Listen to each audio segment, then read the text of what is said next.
Inclusion isn't just a value at John's Crazy Socks, it's the foundation of everything they do. Father-son duo Mark and John Cronin built more than a business. They created a space where individuality is celebrated, differences are embraced, and everyone belongs. Their story is a testament to the power of purpose-driven entrepreneurship, proving that when you lead with heart, you can change the world one pair of socks at a time. Thank you so much, John and Mark Cronin, for joining me here on AwareNow to share the space and to share your story. Thank you for being here. Well, thank you for having us. Thank you so much. I'm really excited on your podcast. You're helping us pursue our mission of let's spread some happiness. We hope to bring a little happiness, and also let's show what people with different abilities can do. And you're giving us an opportunity to do that. So we're the ones that are grateful.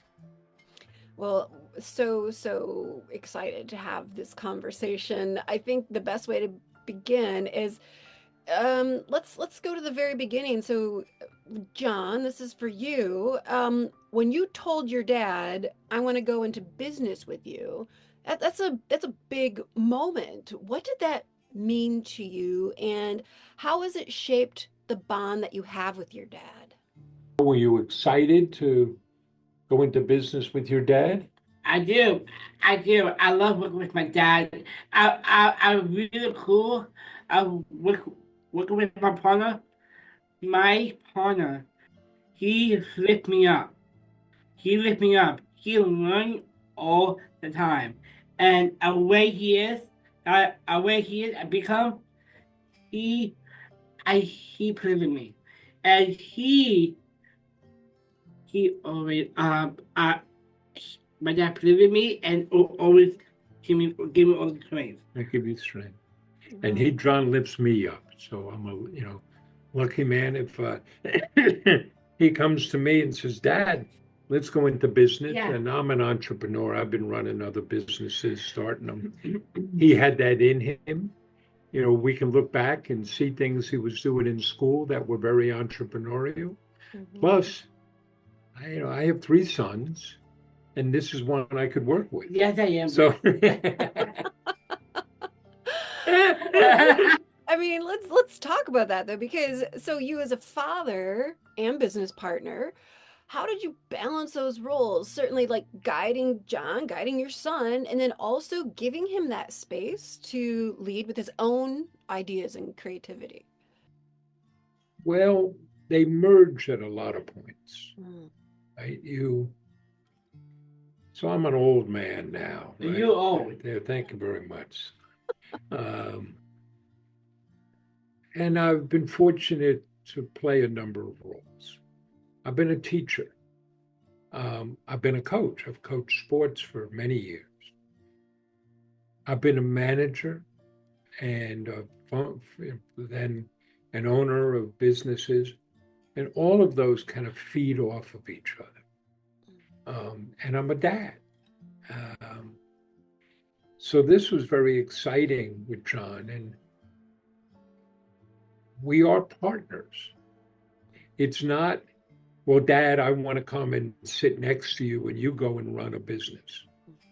It's, we're going to go do this together. And, in that role, I need to respect John's role, respect his contributions. I'm always teaching, right? And you're always learning. I do all the time. One of the many things that John has taught me is about true intelligence. And I think the hallmark of true intelligence is curiosity. So John is always learning, always coming up that learning curve. And that is the hallmark of real intelligence. Yeah. Absolutely. Good, right, Val? So And we make good partners. good partners are important. Let's talk about John's Crazy Socks, because it's more than a business, right? So it's this movement, it celebrates, I love that it celebrates individuality, inclusion.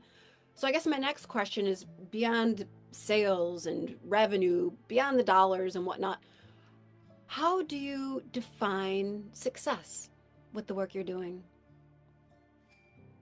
It's impact. It's how can we touch people and spread this message? We really do start with spreading happiness. And what do you say are the keys to happiness? It's gratitude and do for others. And it seems so simple. Again, John teaches me all the time about gratitude. And this will sound almost trite. The more we do for others, the better off we are. And it's a rich mission that we have. Rich in the sense that it's deep. There are a lot of layers to it. So the business model is different. We're a social enterprise. We have a social mission and a business mission, and they feed off of each other. If all we were doing was selling socks, you wouldn't be talking to us. It turns out we've counted, right? We've gone out and counted how many different sock businesses there are. And this may surprise you, but there are exactly 1 gazillion sock stores out there. 1 gazillion. And if all we're doing is selling socks, we're lost. Right? Because then what do you say? Our socks are better than yours? And that's not like yours. Right, they don't smell like yours. Or you can say ours are cheaper, or no. But because we have a different purpose, because of the story, because of the mission, that differentiates us. And at the end of the day, we're not really a sock store. The socks become the physical manifestation of the story. But you can't separate this. So you said, well, put the dollars aside and, let's talk about what you're doing. Well, if we don't sell enough socks, we all go home. True. If we don't sell enough socks, we're not here. Part of what we're doing, we want to show the world what people can do. But we start with my partner here. Yes. You have Down syndrome? I have Down syndrome. Down syndrome never held me back. We don't hide John in the back. He's right up front. You're the face of the business. I am the face. You are the face. And what a face it is. I'm so famous.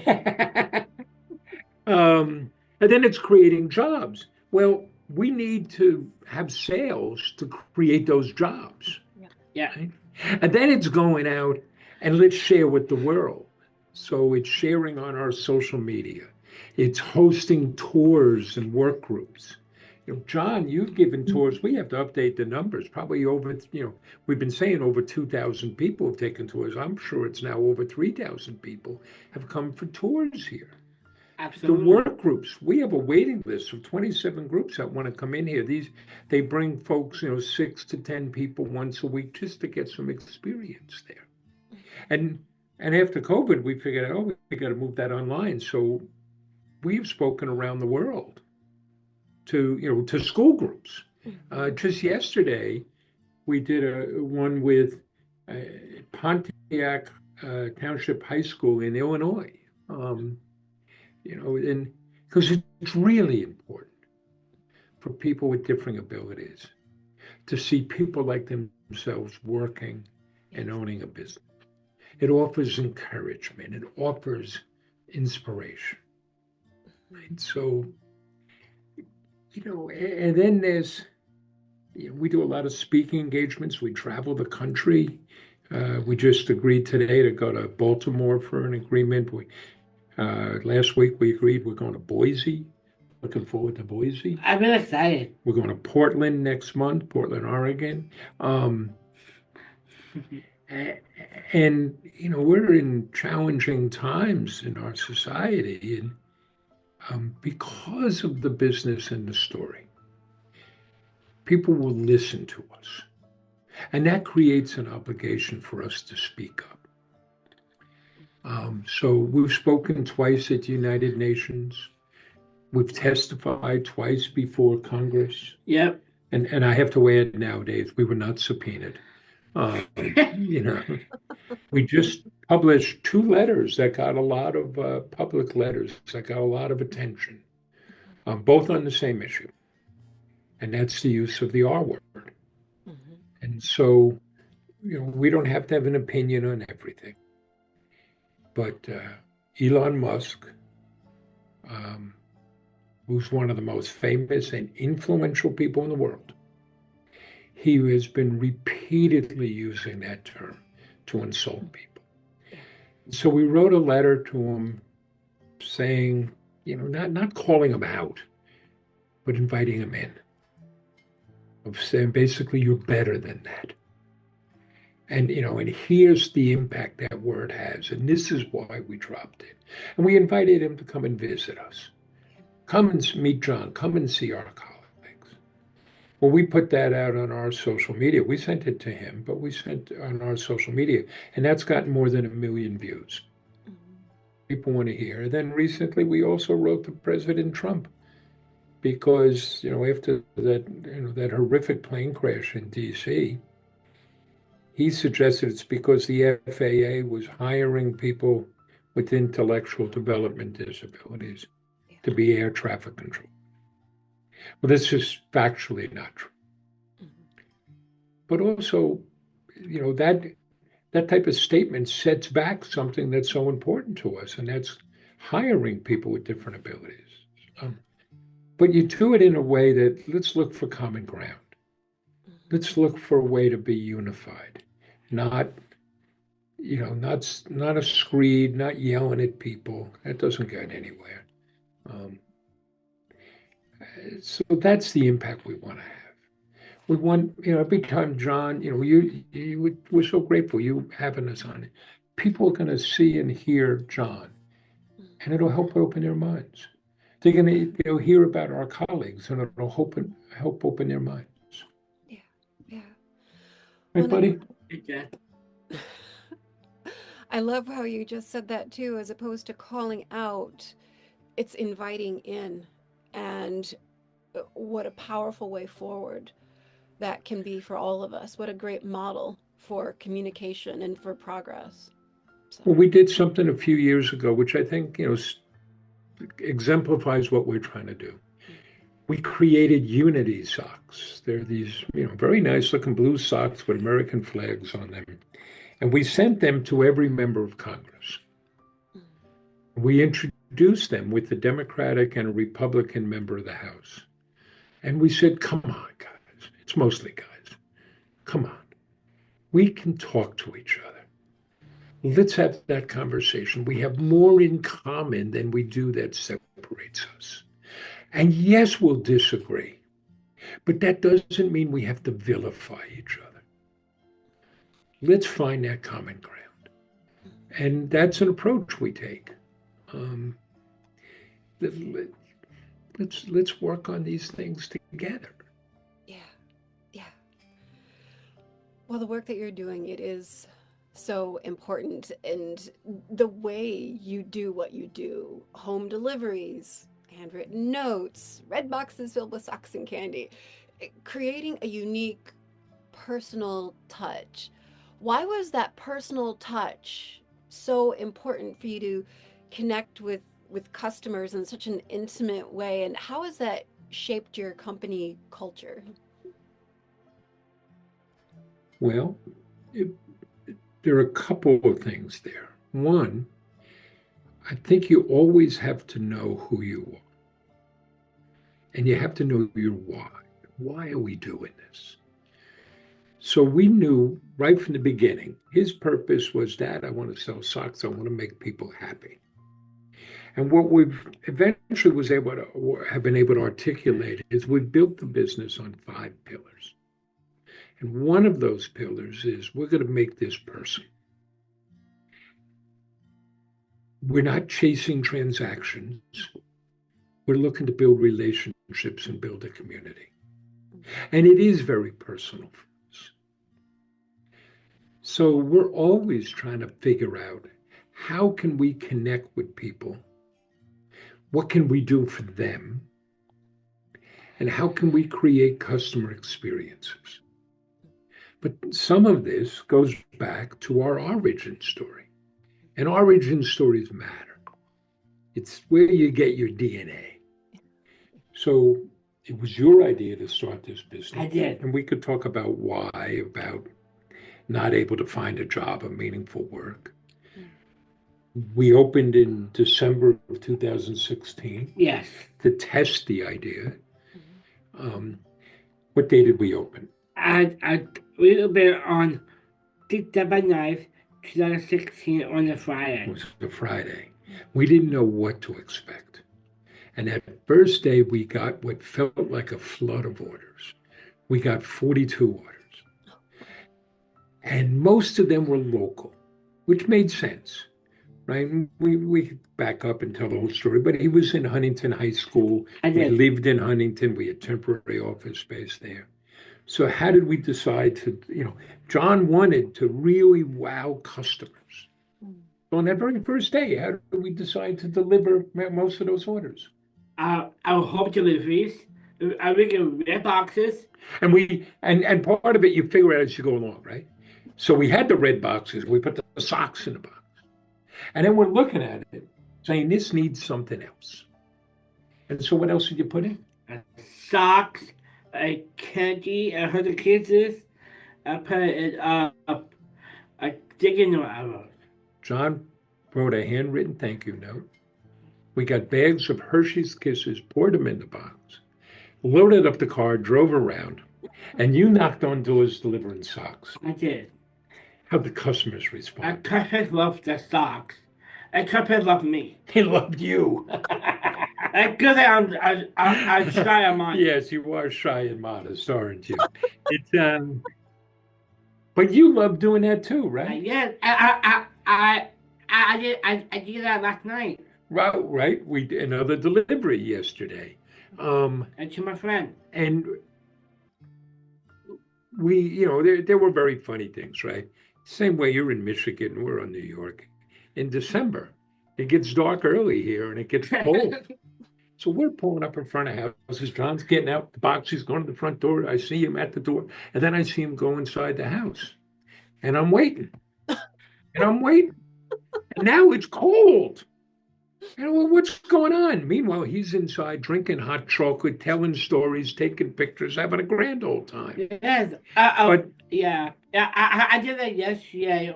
Mommy and Jamie. you went and did, right? So today, we're bouncing around here, but we've now shipped over 475,000 packages to 89 different countries.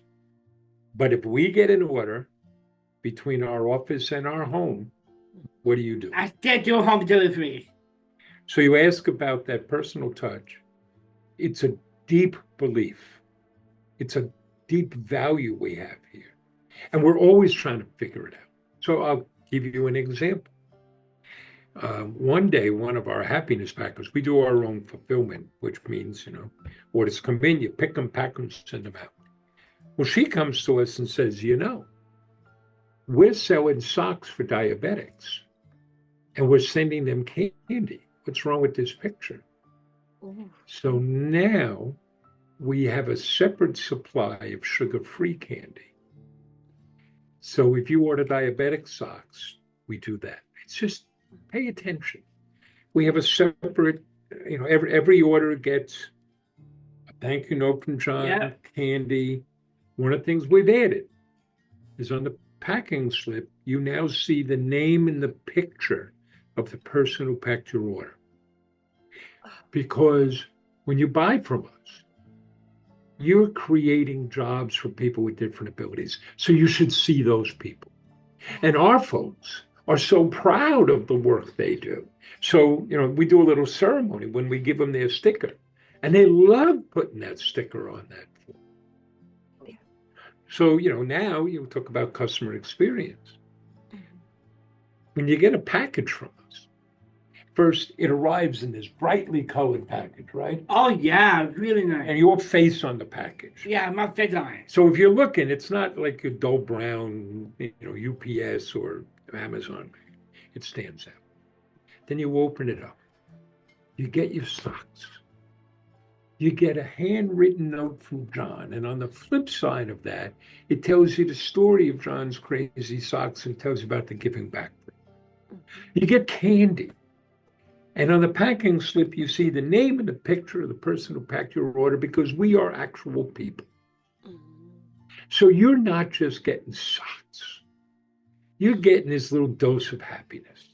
Yeah. Just opening that package is going to make you feel good. Just the story makes me feel good. Just hearing this beautiful story makes me feel. I And know what I'm notice, getting everyone for Christmas this year. well, and notice there's no rocket science here. Mhm. There's nothing we're talking about that's really hard. It's just know who you are, know what matters, pay attention, and act on it. Mhm. There is one more question that I had for you today, and it was for aspiring entrepreneurs, especially those facing limited options and feeling the societal expectations. What advice do you have for those who want to create a path that's authentic, as you have, to who they are, even when it means doing things differently? What advice do you have? Well, I'll go first because I don't want to follow John. Nobody wants to. Yes. First, just do it. Particularly if you're talking a business like ours, where you're starting really small. Just take action. Stop thinking about it. Don't be focused on all the reasons why it's hard or why you can't do it. Focus on what you have to do to make it happen. Don't wait until everything is perfect. If you wait for it to be perfect, if you wait for the right time, you'll never do it. You'll never know enough. It'll never be the right time.